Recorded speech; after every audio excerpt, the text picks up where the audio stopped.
அனைவருக்கும் வணக்கம்.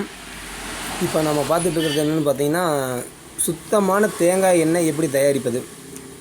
சுத்தமாக நல்ல வரக்காயை எடுத்துக்கிட்டு இந்த மாதிரி உடச்சி போட்டு, இந்த பருப்பு பாருங்கள் வெள்ளை கலரில் இருக்கும், ஒயிட் கலரில் காய வைக்கணும். பருப்பு கெட்டு போகாமல் நல்ல இந்த மாதிரி வெள்ளை கலரில் காய வைத்து இந்த பருப்பு எடுத்துகிட்டு போய் எக்ஸ்ப்ளோர் செக்கு அல்லது மண்டியில் எந்த செக்கில் வேணால் போட்டுக்கலாம். நம்ம எந்த கலப்படம் இல்லாமல் செக்கில் போட்டு நமக்கு இப்போ ஃபியூராக எண்ணெய் தயாராகிட்டு இருக்குது. பார்த்திங்கன்னா தேங்காய் எண்ணெய் தயாராகிட்டு இருக்குது. இந்த மாதிரி எண்ணெய்கள் நம்ம யூஸ் பண்ணும்போது சைடு எஃபெக்ட் எதுவுமே வராது. உணவுக்கு சேர்த்திக்கலாம், அந்த எண்ணெய் உணவுக்கு நேரடியாக சேர்த்திக்கலாம். எந்த ஒரு கலப்படம் இல்லாமலும் நம்ம நேரடியாக அதை நம்மளே மண்டிக்கு கொண்டு போய் ஆட்டி தயார் செய்து நம்ம யூஸ் பண்ணிக்கிறத. அந்த மாதிரி நீங்களும் உங்கள் வீட்டில் தேங்காய் இருக்கிறவங்க இல்லை விலைக்கு வாங்கி கூட ஊற்ற செஞ்சுக்கலாம்.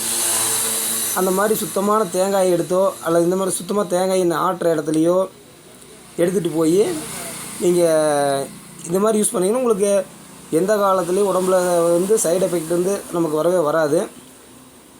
பாருங்கள், நமக்கு இந்த எண்ணெய் பாரு எப்படி ஆட்டுறாங்க பாருங்கள். செக்கு இந்த மாதிரி விஷயங்கள்லாம் நிறைய இருக்குது.